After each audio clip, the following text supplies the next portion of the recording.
정말 미친 소리 하나 해볼까요? 마음의 준비를 하시죠.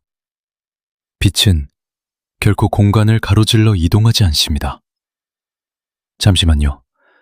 제게 돌을 던지시기 전에 딱 한 번만 더 강조하게 해주십시오. 지금 창문 틈새로 쏟아지는 저 눈부신 햇살도, 당신이 벽을 향해 비추는 손전등의 불빛도, 10억 년의 세월에 건너온 저 아득한 별빛조차도 말입니다. 그 어떤 것도 우리가 상상하는 방식대로 우주를 유랑하지 않습니다. 물론 여러분은 그 자리에 앉아 이렇게 반문하시겠죠. 파인만, 내 눈엔 분명 움직이는 게 보인다고요. 손전등을 켜면 빛이 여기서 저기로 가잖아요. 당연히 움직이는 거죠. 하지만 틀렸습니다.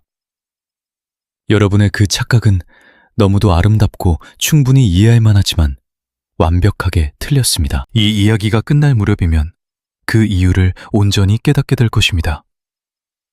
그리고 세상을 바라보는 여러분의 시선은 완전히 뒤바뀌겠죠.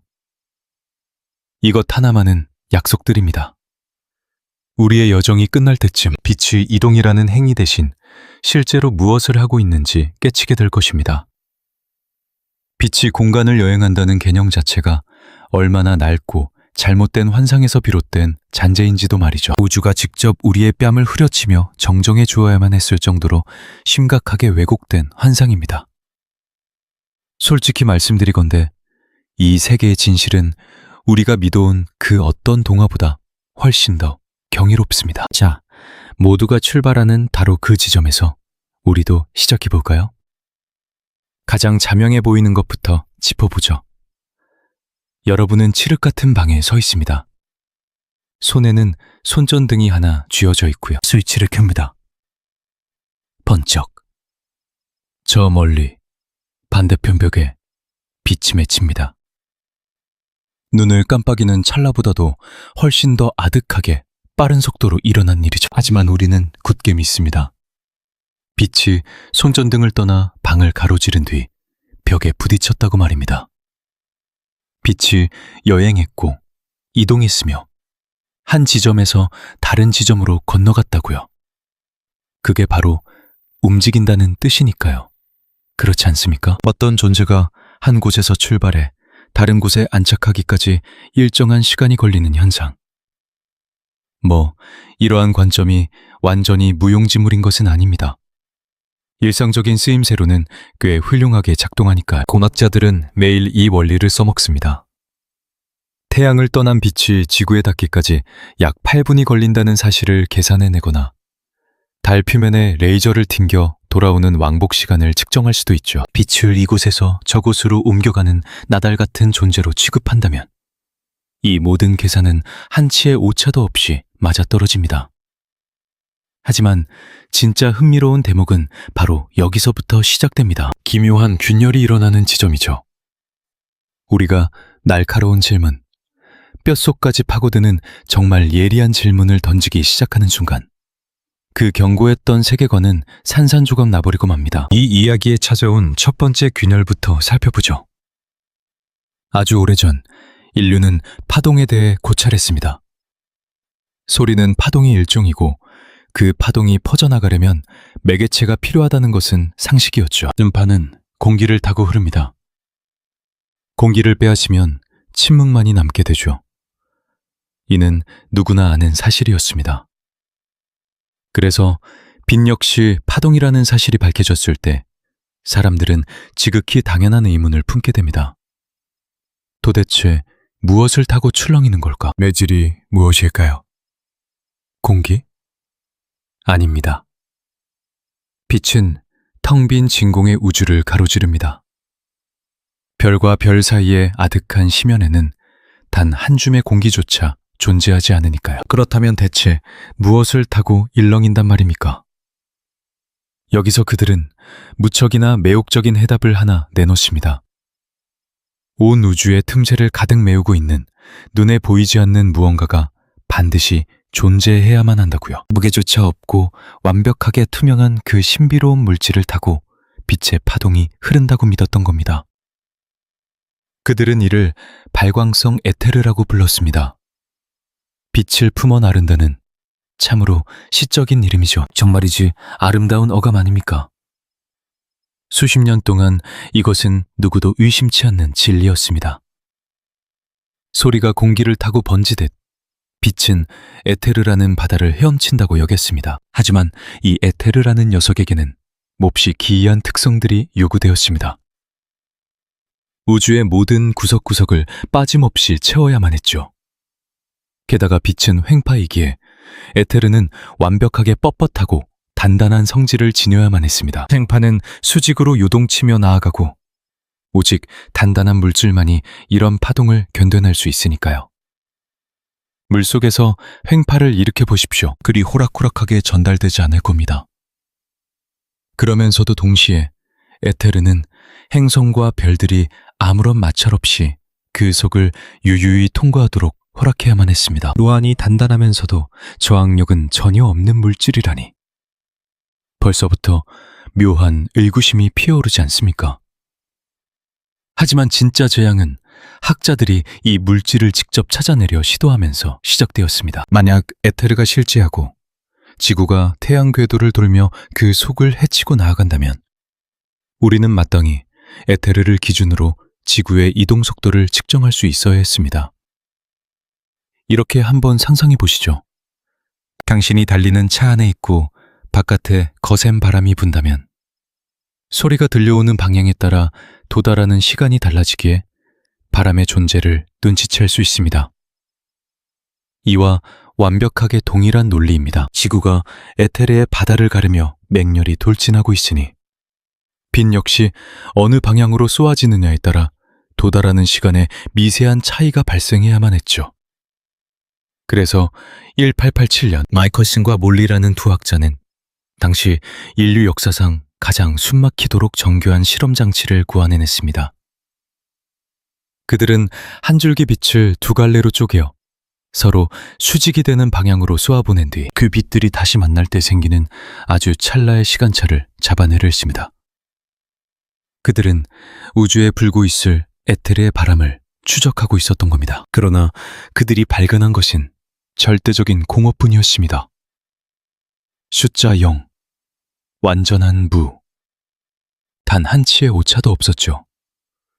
장치의 방향을 이리저리 비틀어 보아도 계절이 바뀌어 보아도 그 어떤 변수를 들이밀어도 빛의 속도는 모든 방향에서 소름 돋도록 똑같았습니다. 이게 얼마나 섬뜩할 정도로 기이한 일인지 생각해 보십시오. 이 기묘함을 여러분도 온몸으로 느끼게 해드리겠습니다. 강물 한가운데 있다고 가정해 보죠.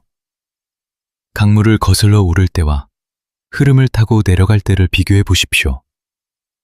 당연히 강물을 거슬러 헤엄칠 때 훨씬 더 오랜 시간이 걸릴 겁니다.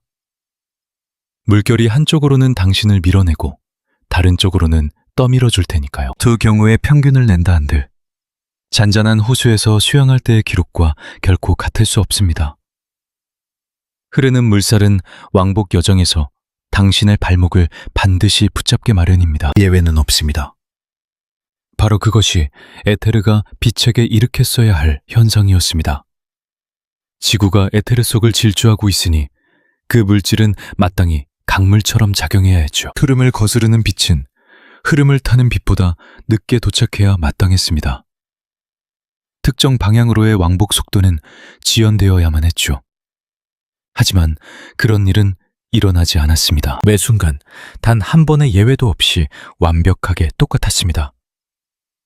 사람들은 어떻게든 이 기형적인 결과를 설명하려 발버둥 쳤습니다. 피츠제럴드라는 물리학자는 물체가 에테르를 뚫고 이동할 때 그 진행 방향으로 길이가 물리적으로 수축한다는 가설을 내놓기도 했죠. 요런치는 이 아이디어를 수학적으로 한층 더 발전시켰습니다. 그들은 이렇게 주장했죠. 자, 이동하는 방향으로 들이댄 당신들의 측정용 막대가 스스로 쪼그라들었다고 생각해 보시오. 그리고 그 수축된 길이만큼이 시간의 지연을 완벽하게 상쇄해버렸다면 꽤나 교묘한 속임수입니다. 하지만 너무도 추악한 변명이기도 하죠. 에테르가 분명히 존재하긴 하지만 자신의 존재를 철저히 숨기기 위해 우주가 음모를 꾸미고 있다고 우기는 꼴이니까요. 대자연은 결코 그토록 비겁하지 않습니다. 억지스러운 음모론의 등짝에 엎드려 연명해야 하는 이론이라면 그것은 이미 그 이론이 숨을 거두었다는 명백한 증거입니다. 자, 이것은 참으로 참담한 결과입니다. 끔찍할 정도죠. 우주에 에테르의 바람 따위는 불지 않는다는 뜻이니까. 빛을 실어 나른다던 가상의 매질 속에서 그 어떤 움직임도 잡아낼 수 없다는 선고였습니다. 우주를 가득 채운 어떤 물질을 타고 빛이 흘러간다는 믿음 전체가 그저 허상에 불과했다는 뜻입니다. 철저하게 틀려먹었던 것이죠. 하지만 너무 조급해하지 맙시다. 그 잿더미 위에서 무슨 일이 벌어졌는지 들려드리겠습니다. 이것은 물리학의 역사상 가장 눈부시게 아름다운 사유의 궤적이니까요. 스위스의 한 특허청에서 일하던 26살 무렵의 청년은 이 절망적인 실험 결과를 있는 그대로 아주 뼈저리게 진지하게 받아들이기로 결심합니다. 세상 모든 학자들이 누더기가 된 에테르를 끄매려 안간힘을 쓰고 있을 때 말입니다. 왜 실험이 무의미한 영예값을 내뱉었는지 변명하기에 급급했죠. 혹시 에테르를 통과할 때 물체의 길이가 줄어든 건 아닐까 하고요. 아니면 시계의 바늘이 느려졌거나. 온갖 기발한 꼼수들이 난무했습니다. 하지만 이 젊은 청년 아인슈타인은 이렇게 속삭였습니다. 만약 처음부터 에테르 따위는 존재하지 않았던 거라면 빛의 속력이 관측자의 움직임과 무관하게 언제나 동일하다면 어떨까요? 무척 단순하게 들립니다. 허탈할 정도로 말이죠. 하지만 그 이면의 의미를 곱씹어 보십시오. 당신이 가만히 멈춰서서 한 줄기 빛의 속도를 잰다고 상상해 봅시다. 편의상 이를 C라고 부르겠습니다. 대략 초속 18만 6천 미터입니다. 이제 제가 로켓을 타고 광속의 절반으로 당신 곁을 스쳐 지나가며 같은 빛을 측정합니다. 당연히 제가 측정한 수치는 다를 거라고 예상하시겠죠. 누군가 던진 야구공을 향해 달려가면 공이 훨씬 더 빨리 날아오는 것처럼 느껴지는 게 상식이니까요. 하지만 결과는 정반대입니다. 저는 완전히 똑같은 속도를 얻게 됩니다. 결국 빛의 속도는 당신에게나 저에게나 동일하다는 뜻입니다. 제가 아무리 맹렬하게 내달려도 말이죠. 우리의 직관을 철저히 무너뜨리는 그야말로 미친 소리 같을 겁니다. 하지만 수많은 실험이 이 광기를 증명하고 있으니 우리는 현실을 직시해야만 합니다. 자, 진짜 경이로운 이야기는 지금부터입니다. 모두에게 빛의 속도가 같다면 우주의 다른 무언가가 희생되어야만 합니다. 그리고 그 대가를 치르는 것은 바로 시공간에 대한 우리의 낡은 관념입니다. 속도는 거리를 시간으로 나눈 값이죠. 당신과 제가 서로 다르게 움직이는데도 속도라는 결과값이 같다면 당신이 겪는 시간과 공간이 저의 것과 결코 같을 수 없다는 뜻이 됩니다. 다시 한번 강조하죠. 제가 쥔 잣대의 눈금은 당신의 잣대와 다릅니다. 제 시계의 초침은 당신의 시계와 전혀 다른 박자로 뜁니다. 기계가 고장나서가 아닙니다. 우주가 우리 각자에게 서로 다른 시공간을 허락했기 때문이죠. 이것이 바로 그 유명한 특수상대성 이론이며 빛을 둘러싼 이 서사시가 진정으로 찬란해지는 지점입니다. 과거의 낡은 세계관을 한번 떠올려 볼까요? 우주라는 거대한 연극 무대가 있고 시간은 그와 무관하게 차갑게 흘러갑니다. 만물은 그저 무대 위를 배회하고 시계추는 묵묵히 흔들릴 뿐이었죠. 공간과 시간은 철저히 분리된 존재였습니다. 하지만 아인슈타인은 이 환상을 산산조각냈습니다. 둘은 떨어져 있지 않습니다. 시공간이라는 하나의 거대한 직물로 정교하게 엮여 있죠. 지도를 펼쳐놓고 비유를 들어보겠습니다. 지도에는 남북과 동서라는 가상의 선이 존재합니다. 이 둘은 완전히 독립된 방향처럼 보입니다. 정북 쪽으로만 걸어가면 동서 방향으로는 단 한 발짝도 이동하지 않은 셈이 됩니다. 반면 북동쪽으로 걷는다면 두 방향 모두를 조금씩 가로지르게 되겠죠. 결국 당신이 내디딘 총거리는 이 두 궤적이 아름답게 혼합된 결과물입니다. 결국 남북과 동서라는 개념은 본질적으로 분리된 것이 아닙니다. 지구 표면을 거니는 당신의 총체적 움직임을 두 갈래로 나누어 설명할 뿐이죠. 시간과 공간의 관계도 이와 완벽하게 일치합니다. 시공간이라는 무대를 유영하는 움직임의 두 그림자일 뿐이니까요. 이제 이 이야기의 핵심이자 가장 압도적인 진실을 마주할 차례입니다. 삼라만상은 시공간을 가로질러 늘 동일한 절대 속도로 나아갑니다. 예외는 없습니다. 당신, 저, 이 낡은 책상, 목성마저도 시공간 속에서는 언제나 빛의 속도로 항해하고 있습니다. 잠깐, 방금 당신이 광속으로 질주하고 있다고 했냐고요? 맞습니다. 하지만 여기에 기막힌 반전이 숨어 있습니다. 우리는 이 속도를 공간과 시간이라는 두 축으로 쪼개어 쓸 수 있다는 겁니다. 만약 당신이 미동도 없이 앉아 공간을 전혀 이동하지 않는다면 당신에게 주어진 시공간의 에너지는 전부 시간의 축을 향해 쏟아집니다. 즉, 당신은 늙어가고 있는 겁니다. 시계바늘은 쉬지 않고 돌아가고 당신은 빛의 속도로 시간을 관통하는 중입니다. 이 벅찬 감각을 온전히 느껴보십시오. 지금 그 자리에 앉아있는 순간에도 당신은 시간의 급류를 타고 최고 속도로 질주하고 있습니다. 1초에 1초씩 우리는 미래를 향해 나아갑니다. 너무나 당연한 소리 같지만 결코 가벼운 진실이 아닙니다. 이것이 바로 시공간에서 시라는 절대 속도로 유영하는 생명체의 모습이니까요. 공간의 이동 속도가 0에 수렴할 때 우리의 모든 에너지는 시간의 방향으로 온전히 쏟아집니다. 자, 시계를 한번 떠올려 봅시다. 시계의 본질은 무엇일까요? 끊임없이 박동하는 것입니다. 그 박동 하나하나는 시간을 헤쳐나가는 발걸음과도 같습니다. 당신 곁에 고요히 놓인 시계는 우주에서 가장 맹렬한 속도로 찌깍거립니다. 단 한 치의 오차도 없이 정해진 운명처럼 말이죠. 시공간을 향한 모든 속력이 온전히 시간이라는 도구로 흘러들고 있기 때문입니다.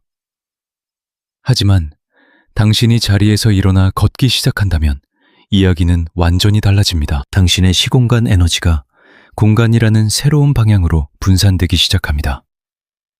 그만큼 시간에 투자할 에너지는 줄어들 수밖에 없겠죠. 빛에 비하면 당신의 걸음만은 턱없이 느리기에 아주 미세한 차이겠지만 당신의 시간은 분명 느려집니다. 아무리 보잘것없는 변화라도 우주의 법칙 앞에서는 절대적입니다. 공간을 가르는 속도가 빨라질수록 시간의 흐름은 무거워지고 둔탁해집니다. 이건 단순한 부연 설명이 아닙니다. 우주의 질서를 관통하는 게임의 법칙입니다. 특수 상대성 이론의 모든 경이로움이 이 단 하나의 발상에서 싹 텄으니까요. 빠르게 질주하는 시계는 왜 느리게 박동할까요? 자신에게 주어진 시공간의 속도, 예산을 공간의 이동에 탕진해버려서 시간에 쓸 잔고가 부족해졌기 때문입니다. 맹렬하게 날아가는 물체의 길이가 수축하는 이유는요, 같은 진리를 다른 각도에서 바라본 빛의 들 뿐입니다. 질량을 품은 존재가 결코 광속의 장벽을 넘을 수 없는 이유는 무엇일까요? 공간 속에서 C라는 최대 속도를 내려면 모든 예산을 공간에 쏟아붓고 시간을 완전히 0으로 만들어야 하기 때문입니다. 하지만 무거운 형체를 지닌 만물은 시간의 강물 속에서 결코 멈춰설 수 없습니다. 운명적으로 시간이라는 방향에 예산의 일부를 담보 잡혀 있는 셈이니까요. 마치 질량이라는 족쇄가 매기는 가혹한 세금과도 같습니다. 우리는 언제나 시간에게 속도의 일부를 빚지고 살아갑니다. 그렇다면 만약 공간 속에서 온전한 빛의 속도에 도달하게 된다면 어떤 일이 벌어질까요? 그 순간 시공간을 가로지르는 당신의 모든 궤적은 오직 공간만을 향하게 되며 시간에게 내어줄 에너지는 흔적조차 남지 않습니다. 당신의 시계바늘은 그 자리에 얼어붙고 맙니다. 시간이 완벽하게 멈추는 것이죠. 자, 이 거대한 철학적 서사에 정점을 찍을 시간입니다. 당신의 온몸에 소름이 돋게 만들 빛에 관한 서늘한 진실을 하나 알려드리죠. 광자, 즉 빛의 이자에게는 시간이라는 개념 자체가 흐르지 않습니다. 아주 느리게 가는 것이 아니라 철저하게 소멸해버립니다. 광자의 관점에서 세상을 바라볼 수만 있다면 말이죠. 태어나는 바로 그 찰나와 누군가에게 흡수되어 소멸하는 순간은 완벽하게 동시에 일어납니다. 그 사이에 간극 따위는 없습니다. 여정도 존재하지 않죠. 방안을 가로지르는 찰나의 과정조차 광자는 인지하지 못합니다. 은하계를 횡단하는 장엄한 우주적 비행마저도 마찬가지입니다. 빛에게는 출발점과 종착점 사이의 물리적 거리라는 것이 애초에 존재하지 않으니까요. 조금 다르게 표현해 볼까요? 우리는 아득한 별빛이 10억 년이라는 장구한 세월을 건너 우리 눈에 닿았다고 믿습니다. 당신의 입장에서 본다면 정교한 시계와 잣대를 들고 이 지구에 발을 딛고선 인간의 관점에서는 한치의 틀림도 없는 완벽한 묘사입니다. 당신의 시계로는 분명 10억 년이 흘렀으니까요. 당신의 공간을 10억 광년이나 가로질러 온 것도 맞습니다. 하지만 정작 그 비행의 당사자인 광자에게는 어떤 일도 일어나지 않았습니다. 시간은 0, 거리도 0입니다. 머나먼 적색거성과 당신의 망막은 빛의 관점에서는 하나의 얽힌 사건이나 다름없습니다. 제가 앞서 빛은 공간을 이동하지 않는다고 선언했던 이유가 바로 이 때문입니다.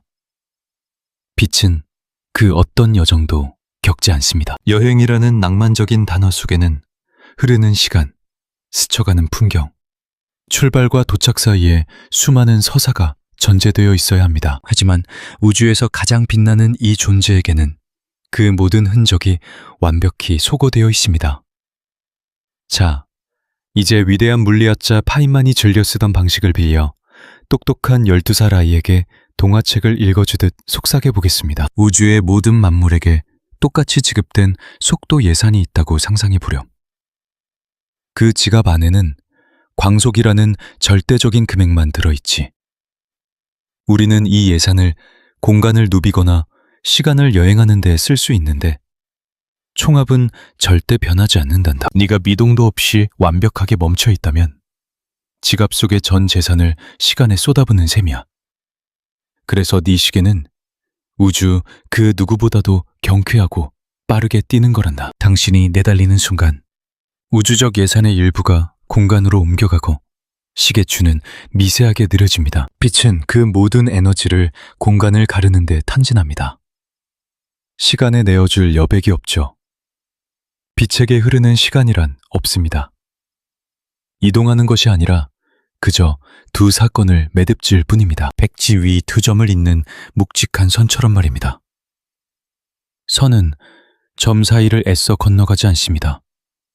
그저 존재할 뿐이죠. 자, 여러분의 머릿속에 떠오른 의문을 알고 있습니다. 파인만, 그건 그저 현란한 말장난에 불과해 라고 속삭이시겠죠. 같은 현상을 그럴듯하게 포장한 것 아니냐고요. 단언컨대 이것은 언어의 유의가 아닙니다. 측정 가능한 물리적 실체 자체를 뒤틀어버리는 현상입니다. 허상이 아님을 증명할 명확한 증거로 뮤온이라는 입자를 무대에 올려보죠. 전자의 묵직한 사총격인 존재입니다. 이 입자는 고도 10마일 상공에서 우주선이 대기와 강렬하게 부딪힐 때 탄생합니다. 그리고 이들에게 허락된 생애는 몹시도 가혹하리만치 짧습니다. 단 200만 분의 1초. 그 찰나를 춤추다 산산이 흩어지고 맙니다. 200만 분의 1초라니요. 빛의 궤적을 쫓을 만큼 맹렬한 속도로 내달린다 한데 그 짧은 생애 동안 고작 2000피트를 나아가면 소멸의 운명을 맞아야 합니다. 대기층의 두께는 무려 10마일이죠. 논리대로라면 이 입자들은 결코 지표면에 닿을 수 없어야 마땅합니다. 우리 곁에 도달하기도 전에 먼지가 되어야 합니다. 하지만 그들은 기어이 이 땅에 닿습니다. 그것도 무수히 많이 관측되죠. 대체 어떻게 된 걸까요? 관찰자인 우리의 시선에서 답은 시간의 지연입니다. 이 입자들은 너무도 맹렬히 질주한 나머지 그 속도가 빛의 한계에 다가설수록 그들이 품은 시계추는 아득히 느려집니다. 그 짧은 200만 분의 1초라는 생애가 우리의 눈엔 거대한 대기침을 거뜬히 횡단할 만큼 길게 늘어나는 기적이 일어나는 겁니다. 여기서 진정, 경이로운 대목이 등장합니다.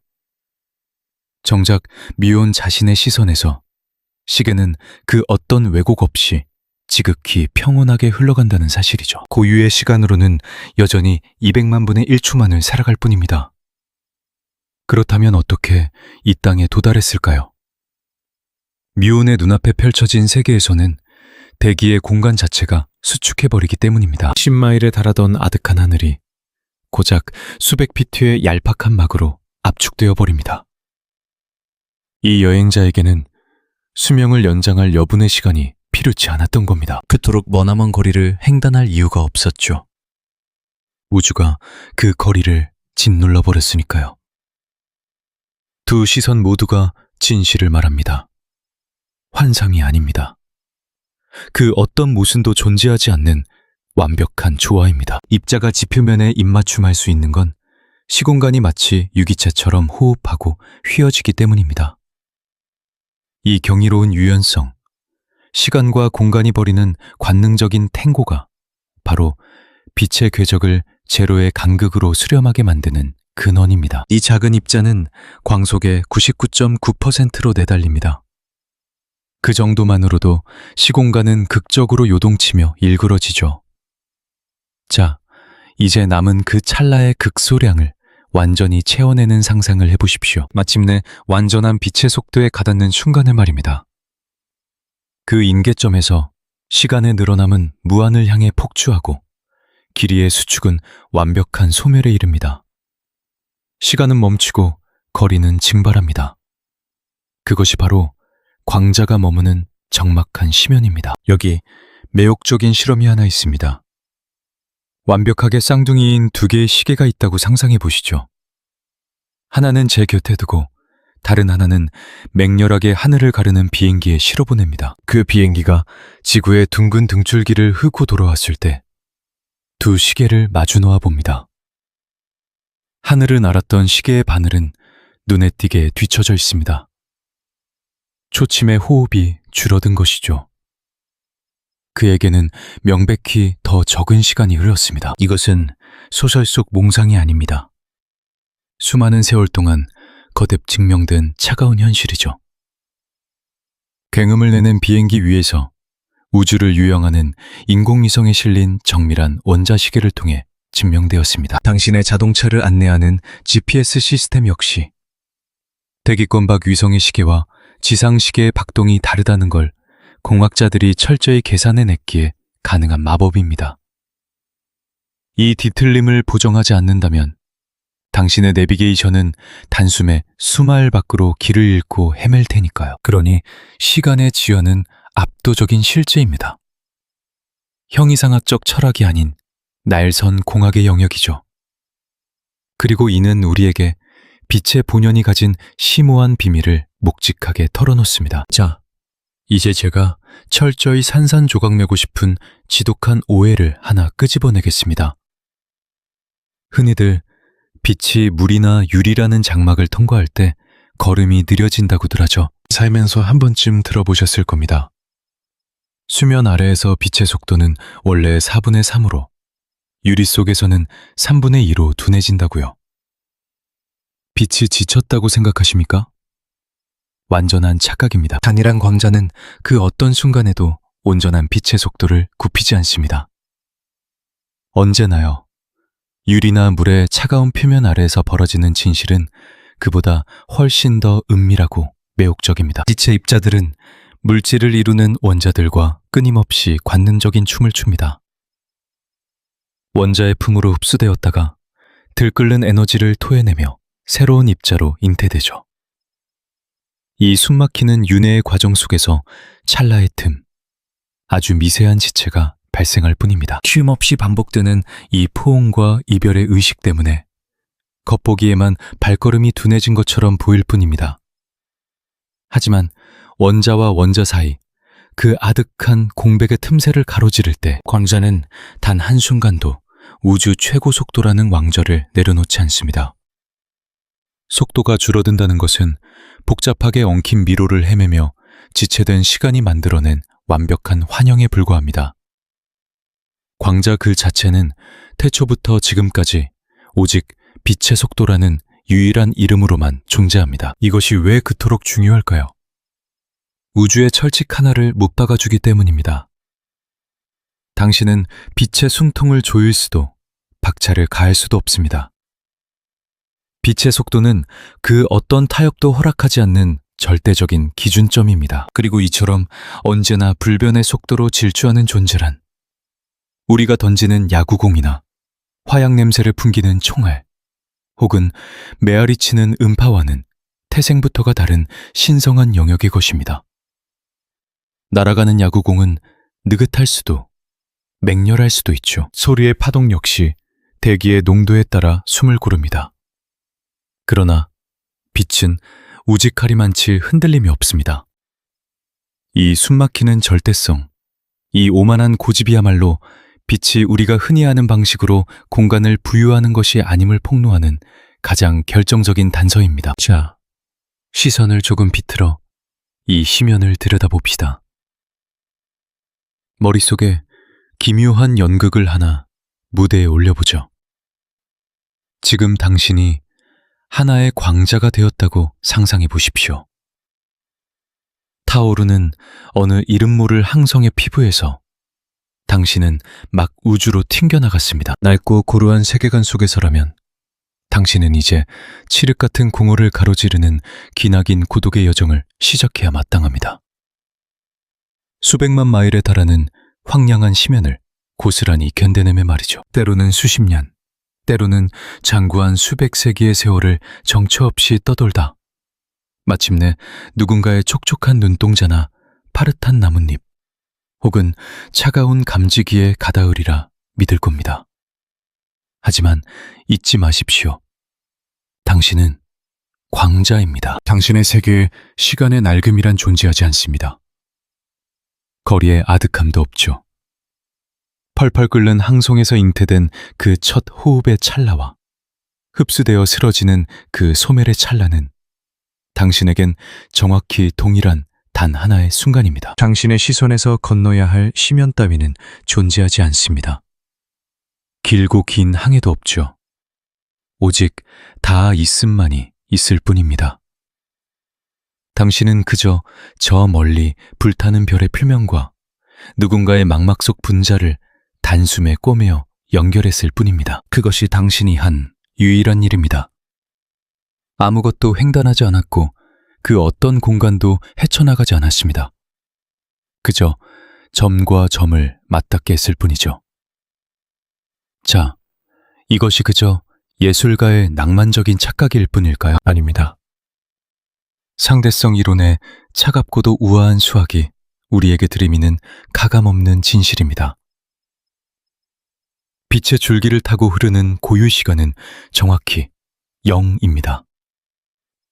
빛이 새겨놓은 시공간의 간극 또한 기저부터 완벽한 0이죠. 이는 대충 얼버무린 근사치가 아닙니다. 우주의 민낯을 드러내는 소름 끼치도록 정확한 결과입니다. 고유 시간이라는 이 기묘한 단어의 심연을 들여다보죠.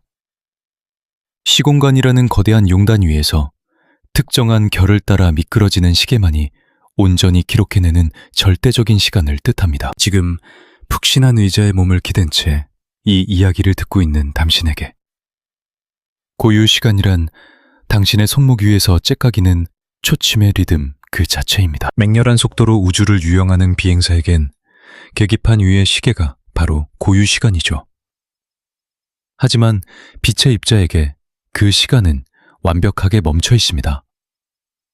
광자의 등 위에 작은 시계를 묶어둔다면 태어남과 죽음 사이 그 초침은 단 한 칸도 나아가지 않은 채 태초의 0을 가리키고 있을 겁니다. 당신과 나의 눈에는 그 여정이 억겁의 세월처럼 아득해 보일지라도 말입니다. 그 간극의 무의미함을 잠시 가만히 음미해 보십시오. 만약 제가 태양에 타오르는 숨결이 우리 피부에 닿기까지 얼마나 걸렸냐고 묻는다면 당신은 주저없이 8분이라 답하겠죠. 우리의 시점에서는 완벽한 정답입니다. 그러나 빛 자신이 지닌 시계는 여전히 침묵하며 0을 가리킵니다. 그럼에도 우주의 질서는 무너지지 않습니다. 두 세계관 모두 찬란한 진실입니다. 이 시선의 엇갈림은 오류가 아니라 이 이론이 지닌 가장 관능적인 핵심입니다. 시간은 결코 군주처럼 군림하는 절대자가 아닙니다. 누구의 눈동자를 통해 우주를 바라보느냐에 따라 휘어지는 허상에 불과하죠. 자, 이제 이 기묘한 여행의 끝을 향해 조금 더 깊숙이 들어가 보겠습니다. 우리 앞에는 시공간 도식이라 불리는 또 다른 신비로운 지도가 펼쳐져 있습니다.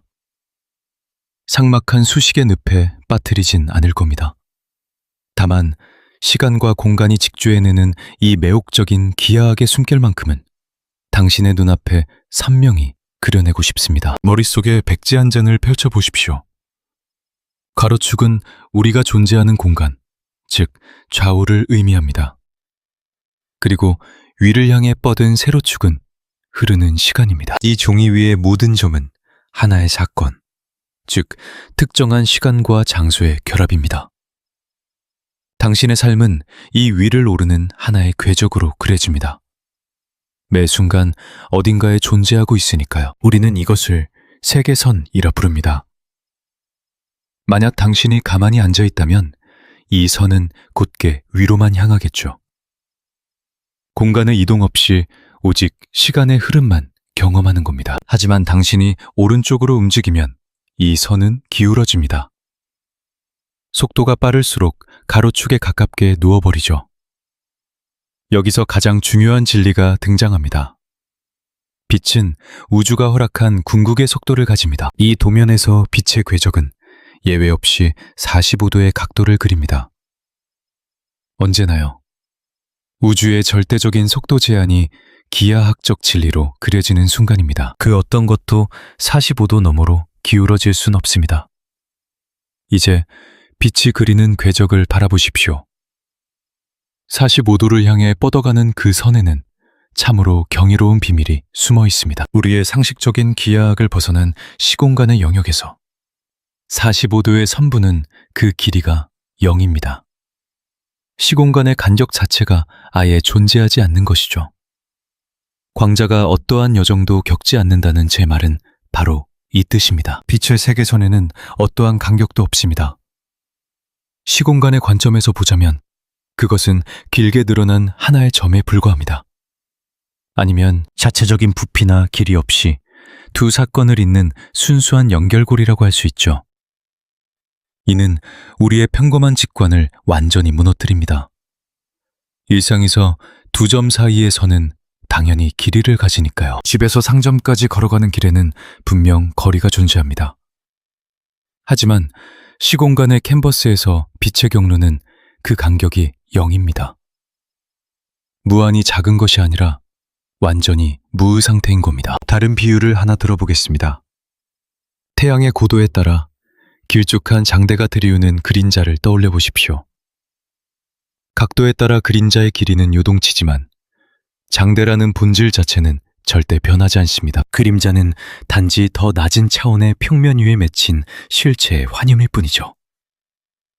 이와 마찬가지로 8분 동안 우주를 가로질러온 빛의 움직임 역시 더 깊은 진실이 남긴 그림자에 불과합니다. 시공간이라는 온전한 차원에서 보면 빛의 궤적은 0의 간격을 가집니다. 움직임과 시간의 흐름은 우리가 가진 나약한 시계와 자를 이용해 온전한 시공간을 공간과 시간으로 토막냈을 때 나타나는 허상일 뿐입니다. 자, 여기서 사람들이 흔히 놓치는 깊은 이야기를 하나 꺼내보겠습니다. 빛보다 빠른 것은 없다는 말을 들으면 사람들은 흔히 고속도로 위를 질주하는 가장 빠른 스포츠카를 상상하곤 합니다. 그저 남들보다 압도적으로 빠르게 이동할 뿐이라고 생각하죠. 하지만 그것은 완전히 빗나간 착각입니다. 빛은 그저 가장 빠른 물체 같은 것이 아닙니다. 빛은 시간의 흐름을 단 한 발자국도 걷지 않는 유일한 존재입니다. 당신이나 저처럼 질량을 가진 존재는 필연적으로 시간 속을 헤맵니다. 우리는 시간이라는 늪에 영원히 발이 묶여 있죠. 이 굴레에서 완전히 벗어나는 것은 불가능합니다. 빛의 속도를 향해 끝없이 다가갈 수는 있겠지만 질량의 무게 때문에 결코 닿을 수는 없습니다. 질량을 지녔다는 것은 아주 미세하게나마 시간의 강물을 따라 떠내려가야 한다는 뜻이니까요. 반면 질량이 없는 빛은 시간 속을 거닐 의무가 없습니다. 시간에 얽매이지 않기에 공간 속을 광속시로 가로지를 수 있는 겁니다. 광속시가 엄청나게 빨라서가 아닙니다. 그것은 당신에게 주어진 시공간의 모든 에너지를 공간에 쏟아붓고 시간을 위해서는 단 한 톨도 남겨두지 않았을 때 나타나는 필연적인 결과입니다. 즉, 빛의 속도는 도로 위에 흔해 빠진 속도 제한 표지판 같은 것이 아닙니다. 그것은 이 거대한 시공간이라는 무대의 근본적인 건축 구조 그 자체입니다. 이는 대중들이 흔히 오해하는 또 다른 사실과 맞닿아 있습니다. 흔히 빛에는 질량이 없다고들 하죠. 그러면서 이렇게 반문합니다. 잠깐, 이는 mc제곱이잖아요. 빛도 에너지가 있으니 질량이 있는 거 아닐까요? 아닙니다. 아인슈타인이 남긴 진짜 완성된 방정식은 E제곱은 P제곱 C제곱 더하기 M제곱 C 4제곱입니다. 이것이 온전한 수식입니다. 이 는 mc제곱은 오직 정지에 있는 물체에게만 허락된 반쪽짜리 진리일 뿐이죠. 빛은 단 한순간도 정지하지 않습니다. 광자는 에너지와 운동량을 품고 있지만 결단코 0의 정지 질량을 가집니다. 그리고 이 무의 질량이 빛을 광속시로 밀어올리죠. 시간이라는 가혹한 세금으로부터 빛을 해방시키는 겁니다. 조금 다르게 표현해 볼까요? 질량은 당신을 시간의 축에 묶어두는 닫입니다. 우리가 시간의 감옥에서 벗어나지 못하는 이유가 바로 이 질량 때문이죠. 당신이 무거워질수록 빛의 영역에 다가가는 것은 혹독하게 어려워집니다. 막대한 에너지가 필요하니까요. 시간이 매기는 세금이 그만큼 무거워지는 겁니다. 양성자가 광속시의 99%에 도달하려면 천문학적인 에너지가 필요하지만 가벼운 전자는 훨씬 적은 대가를 치릅니다. 하지만 질량이 0인 광자는 광속시에 머물기 위해 어떠한 힘도 쓰지 않습니다. 태생적으로 그 속도이니까요. 그 외의 상태란 존재한 적도 없습니다. 광자는 광속시로 태어나 광속시로 숨을 거둡니다. 0에서부터 가속하는 것이 아닙니다. 속도를 서서히 끌어올리지도 않죠. 그저 광속시라는 상태로 존재할 뿐입니다. 시공간의 기하학에서 0의 질량이란 바로 그런 의미를 갖기 때문입니다. 제가 감히 빛은 공간을 가로지르지 않는다고 말하는 이유가 바로 이것입니다. 우리가 아는 일반적인 이동이란 무언가가 어느 한 곳에 머물렀다가 나중에 다른 위치로 옮겨가는 것을 뜻하죠.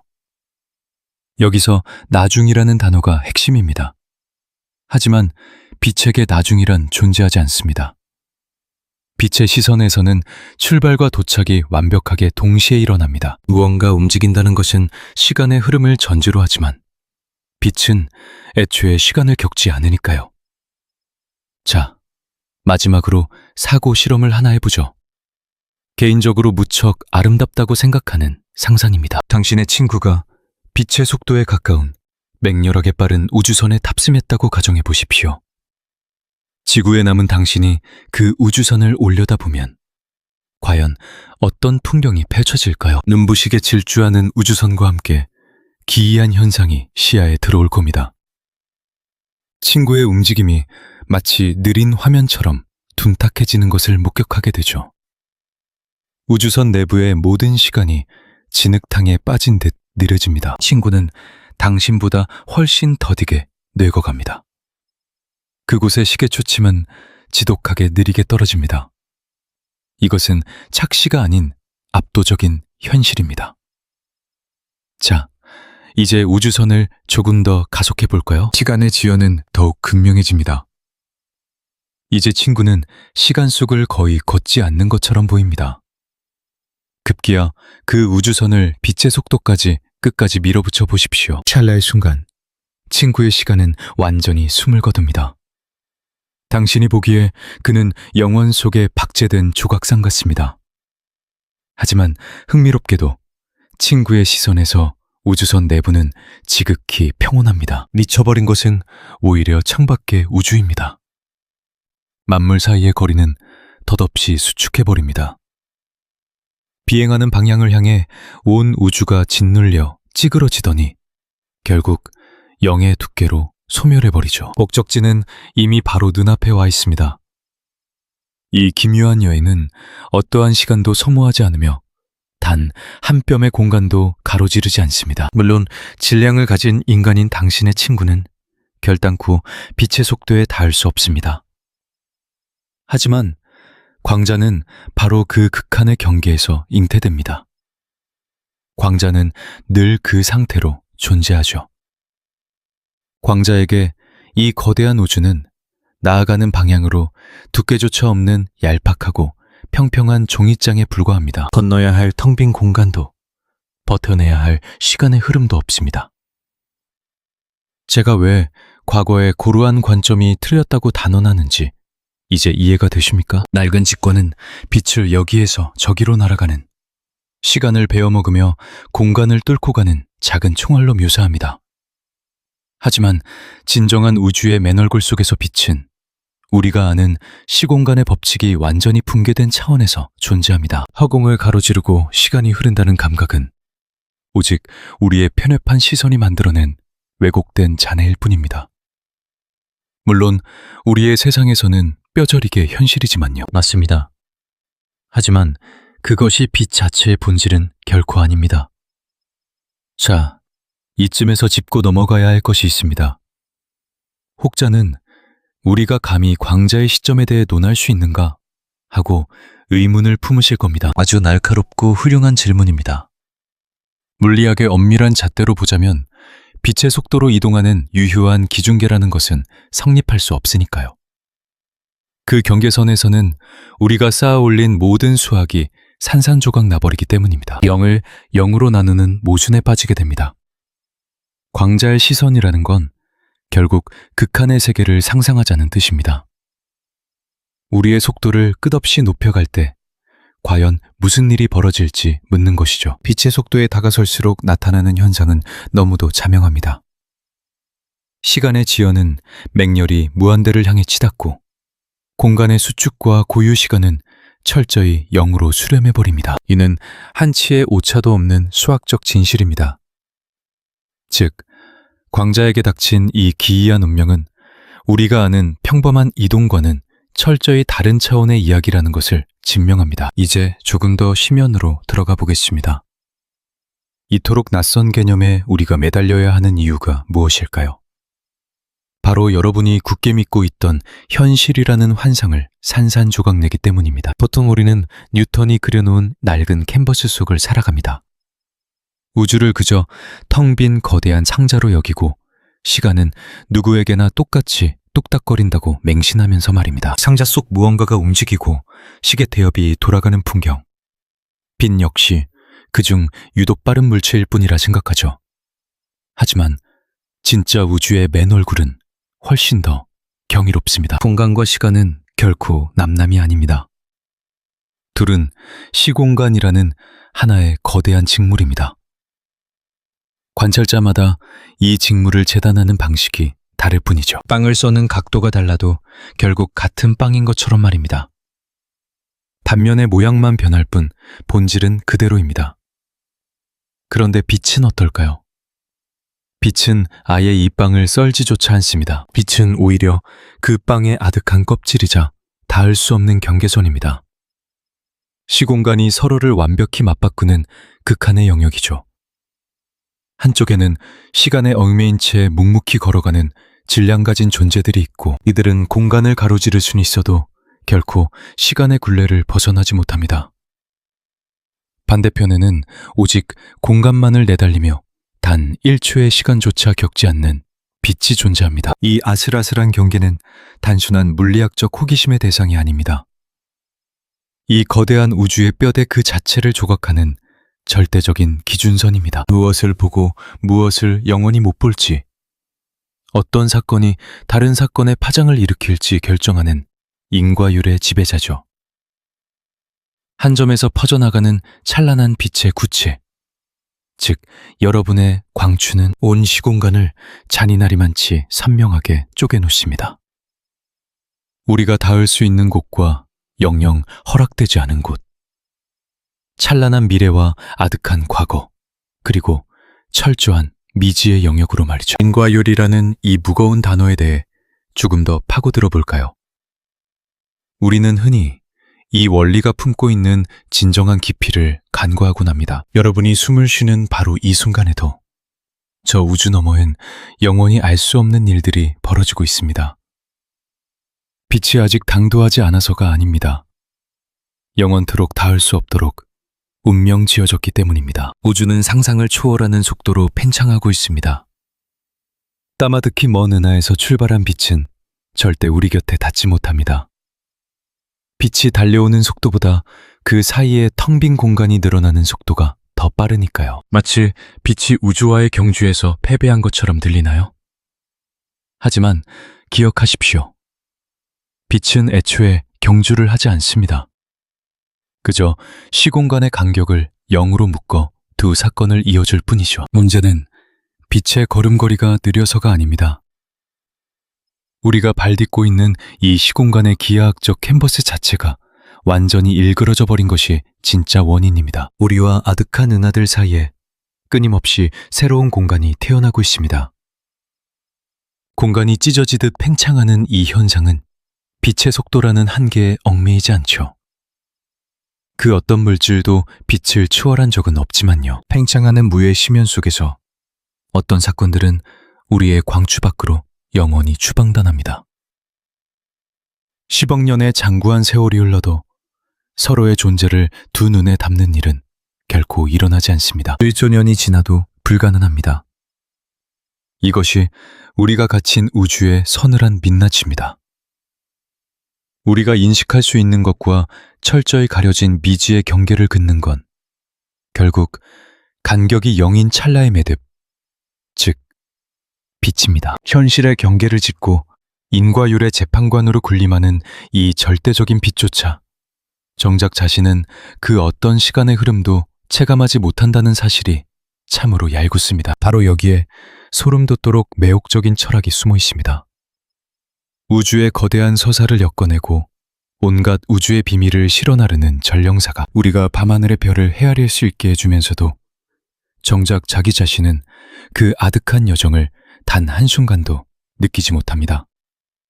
빛은 과정 없는 결말만을 사는 슬픈 전령입니다. 찰나와 찰나를 이어주면서도 스스로는 찰나의 바깥에 머무는 존재. 저는 종종 이렇게 상상합니다. 우리 모두는 시간이라는 잔혹한 감옥에 수감된 죄수라고요. 시계 태엽을 멈출 수도 없고 늙어가며 쇠락해지는 육신을 이끌고 초침의 폭력을 묵묵히 견뎌내야만 합니다. 저항할 수 없는 운명이죠. 하지만 오직 빛만은 이 모든 속박에서 자유롭습니다. 빛은 완벽하게 시간의 감옥을 탈옥했습니다. 그러나 묘하게도 우리가 시간의 흐름을 인지할 수 있는 건 오롯이 빛 덕분입니다. 빛이 당도해야만 비로소 세상을 볼 수 있으니까요. 찰나는 이 이야기가 한낱 감상적인 철학처럼 들리십니까? 아닙니다. 철저한 물리학입니다. 제가 읊어드린 모든 문장은 상대성 이론이라는 차가운 수학적 방정식 위에 세워진 뼈대입니다. 고유 시간은 0, 시공간의 간격도 0, 그리고 로렌츠 인자는 무한대로 폭발합니다. 은유가 아닙니다.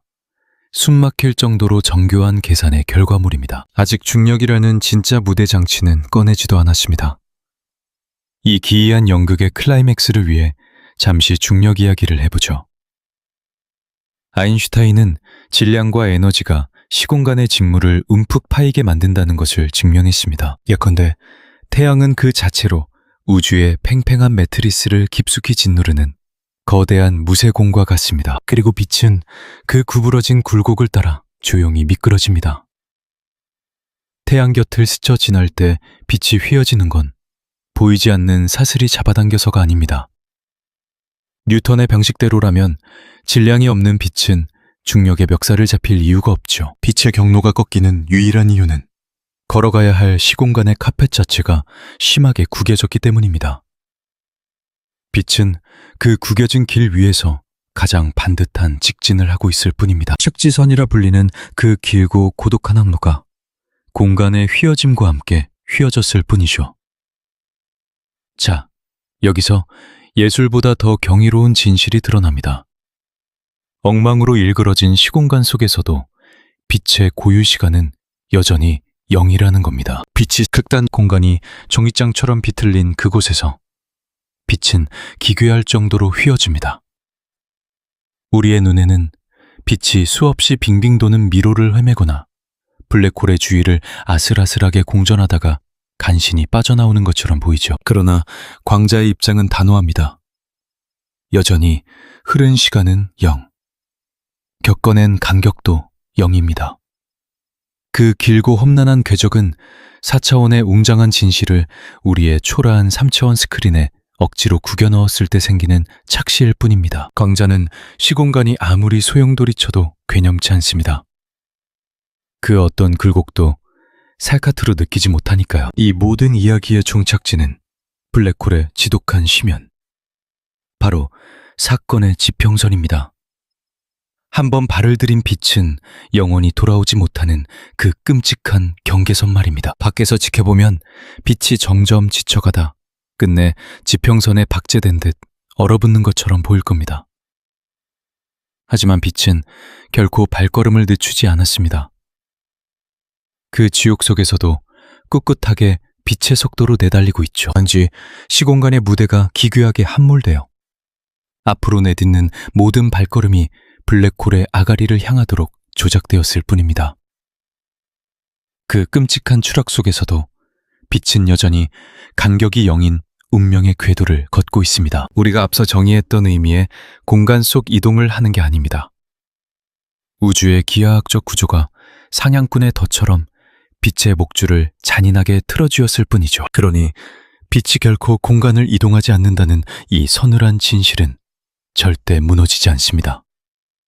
텅 빈 우주에서도, 일그러진 시공간에서도, 나아가 블랙홀의 칠흑 같은 입구에서도 이 철칙은 경이롭게 유지됩니다. 이것은 단순한 시각적 착각이 아닙니다. 우주 어디서나 통용되는 빛의 가장 본질적인 민낯이죠. 하지만 여기서 꼭 짚고 넘어가야 할 더 깊은 진실이 있습니다. 수식을 푸는 것만으로는 결코 이해할 수 없습니다. 진정한 깨달음은 이 기이한 개념들과 고요히 마주 앉아 그 낯선 감각이 마음 깊은 곳을 헤집어 놓도록 허락할 때 비로소 찾아오죠. 단 5초면 칠판에 방정식을 적어낼 수 있습니다. 하지만 여러분의 뺨에 닿은 따스한 햇살이 정작 자신의 입장에서는 단 한 걸음도 내디딘 적이 없다는 그 소름 돋는 경이로움은 어떤 공식도 설명해 주지 못합니다. 이 막막함 속에 머물러야 합니다. 그 기괴함을 있는 그대로 받아들일 때 비로소 경악은 숭고한 아름다움으로 피어납니다. 이제 한 걸음 더 심연으로 들어가 보겠습니다. 앞서 남겨둔 질문에 대한 해답을 풀 시간입니다. 만약 빛이 시간과 공간이라는 무대를 겪지 않는다면 도대체 빛은 무엇을 하고 있는 걸까요? 태양을 떠난 광자가 여러분의 눈동자에 닿는 찰나 어떤 일이 벌어지는 걸까요? 우리가 가진 가장 정교한 빛과 물질의 이론, 즉 양자 전기역학의 렌즈로 들여다보죠. 광자는 A에서 B로 날아가는 작은 구슬 따위가 아닙니다. 그것은 우주라는 연못에 일어난 전자기장의 우아한 파동입니다. 전자기장은 시공간 전체를 보이지 않는 거미줄처럼 채우고 있습니다. 태양 속 전자 하나가 춤을 추며 에너지를 바꾸면 이 거대한 직물에 잔물결이 일어납니다. 이 떨림은 우주의 법칙을 따라 퍼져나갑니다. 그러다 여러분의 망막 속 전자를 만나 또 다른 춤을 이끌어내며 고요히 흡수되어 사라지죠. 그런데 퍼져나간다는 건 대체 무슨 뜻일까요? 양자의 기묘한 세계에서는 광자가 A에서 B로 가는 단 하나의 궤적을 걷지 않습니다. 상상할 수 있는 모든 궤도를 동시에 밟아나가죠. 은하계 저편을 한 바퀴 빙 돌아오는 정신 나간 경로까지도 말입니다. 이것이 바로 경로적분입니다. 각자의 위상을 가진 수많은 길들을 하나로 합치면 대부분은 서로 충돌하며 흔적 없이 지워집니다. 파멸을 면하고 살아남은 궤적들은 A에서 B를 잇는 팽팽한 직선에 가까운 것들 뿐이죠. 우리가 빛이 곱게 뻗어간다고 착각하는 이유가 여기 있습니다. 빛은 결코 직진하지 않는데도 말입니다. 근원적으로 보았을 때 광자는 시공간의 모든 구석을 한순간에 탐험하는 유령과도 같습니다. 물리학이 품고 있는 가장 경이로운 비밀 중 하나이기에 조금 더 세밀하게 짚어보겠습니다. 양자 전기역학에서 빛이 A에서 B로 당도할 확률을 구하려면 각 경로마다 작은 화살표 하나를 상상해야 합니다. 시계바늘을 닮은 이 초미세한 화살표들은 자신이 걸어온 길에 따라 각기 다른 방향을 가리킵니다. 그 방향을 결정하는 것은 여정의 길이입니다. 이제 이 화살표들의 머리와 꼬리를 벡터처럼 모두 이어붙여 볼까요? A에서 B를 잇는 최단 거리에 가까울수록 화살표들은 엇비슷한 방향을 바라봅니다. 그들은 서로 겹쳐지며 더 크고 또렷한 흐름으로 세력을 튀어나갑니다. 반면 옆으로 새거나 엉뚱한 곳을 맴돌고 미친 듯이 지그재그로 요동치는 기괴한 길들의 화살표는 중구난방입니다. 결국 서로를 죽이며 흩어지죠. 살아남아 의미를 갖는 것은 오직 직선 곁을 맴돈 경로들 뿐입니다. 이 덧셈의 결과가 바로 빛이 곧게 나아가는 듯한 환상을 만들어냅니다. 하지만 이 잔혹한 진실을 반드시 꿰뚫어 보셔야 합니다. 직선은 광자가 실제로 걸어간 발자취가 아닙니다. 그것은 수억 개의 궤적을 겹쳐 그린 뒤 남은 잔영에 불과합니다. 단 하나의 터무니없는 경로조차도 이 잔영에 미세하게 남아 기여했죠. 우리가 목격하는 현상은 그 모든 불가능한 길들의 총합입니다. 광자는 결코 단 하나의 운명을 선택하지 않습니다.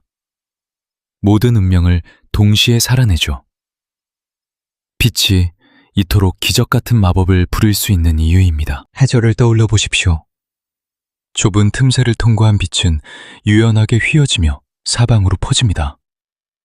빛을 똑바로 날아가는 화살로만 여겼던 과거의 시선으로는 도저히 납득할 수 없는 충격이죠. 꼿꼿한 빛이 왜 꺾이겠습니까? 하지만 경로적분의 무대에서는 너무나도 당연한 섭리입니다.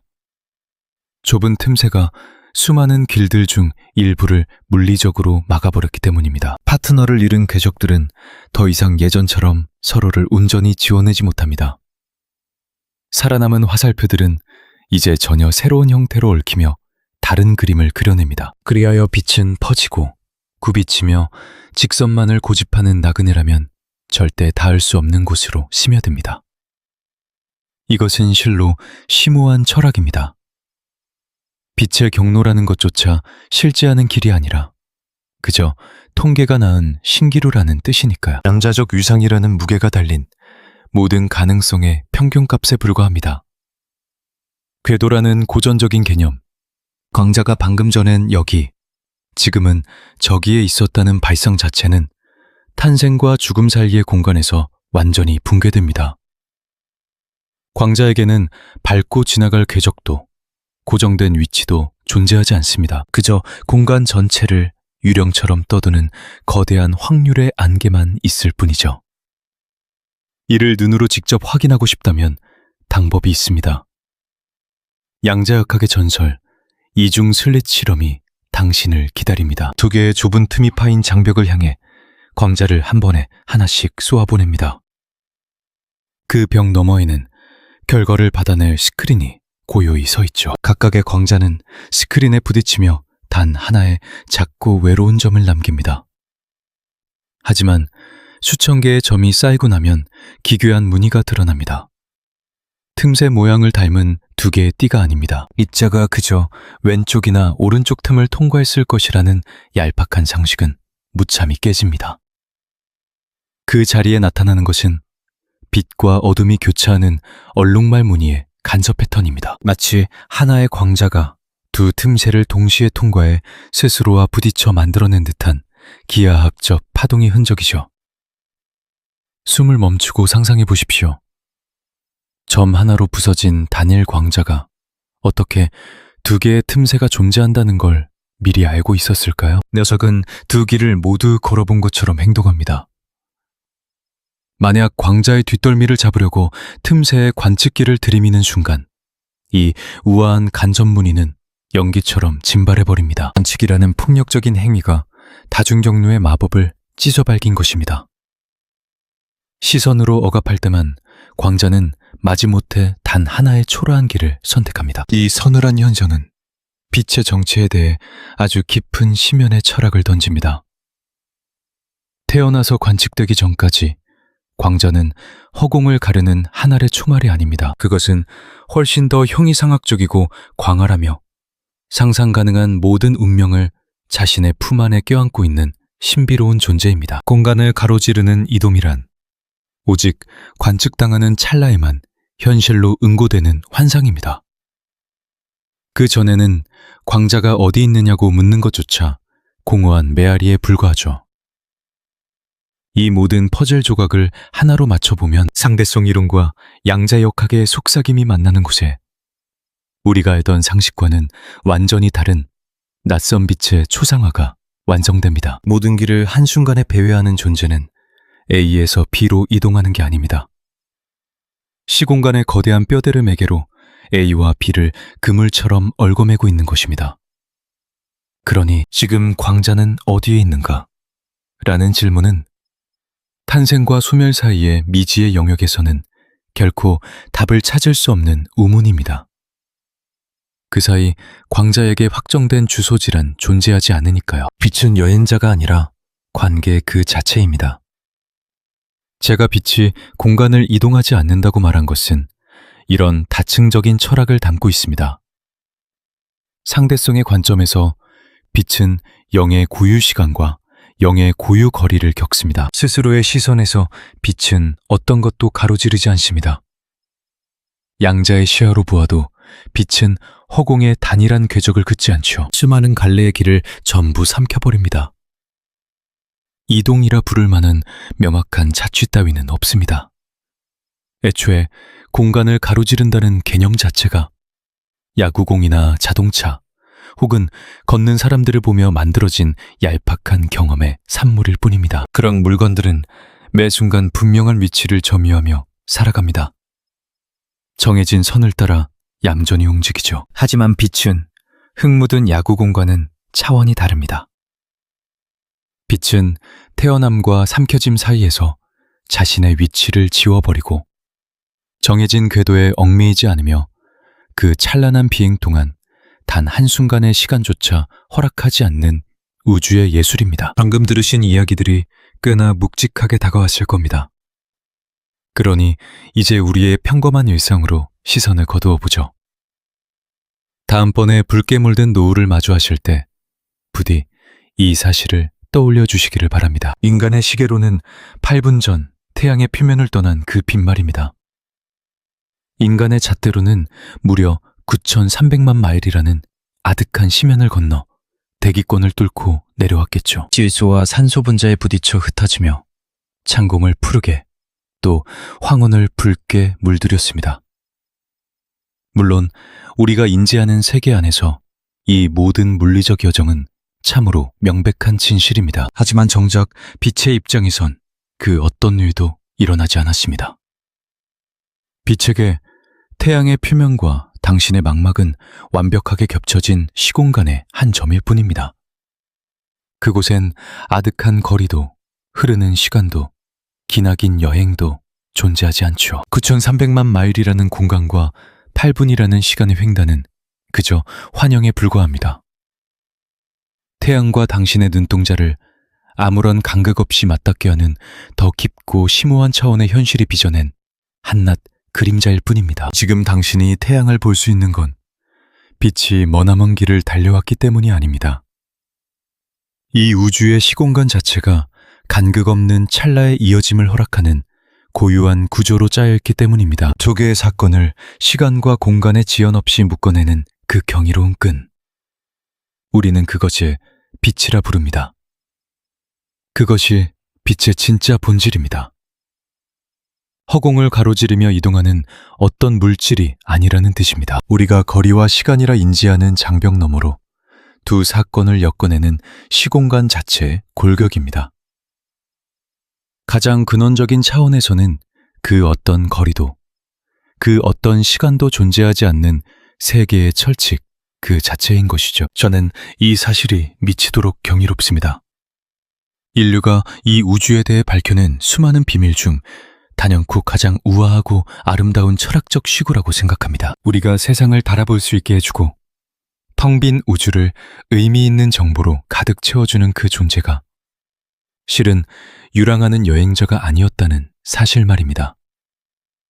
그것은 두 세계를 잇는 다리입니다.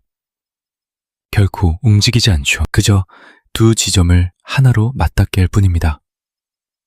바로 이것이 오늘 제가 여러분께 전하고 싶었던 이야기입니다. 앞으로는 세상을 비추는 빛의 숨결이 조금은 다르게 느껴지길 바랍니다. 자, 이제 이 질문을 한번 곱씹어 보시죠. 우리가 알던 상식적인 의미에서 빛이 이동하지 않는 이유를 상대성 이론과 양자역학이라는 두 개의 거대한 렌즈를 통해 보여드렸습니다. 어느 쪽이 당신의 마음을 더 어지럽게 만드나요? 어느 쪽이 당신의 밤잠을 설치게 할 만큼 기묘하게 다가옵니까? 사람들이 이 진실의 어떤 부분에서 깊은 혼란을 느끼는지 저는 너무나도 궁금합니다. 어디든 좋으니 당신의 상념을 활자로 남겨보세요. 끝에 있는 누군가와 이 화두를 나누어 보셔도 좋습니다. 빛이 품고 있는 이 기이한 서사 중 어떤 대목이 당신이 굳게 믿어온 현실의 캔버스를 가장 날카롭게 찢어놓았습니까?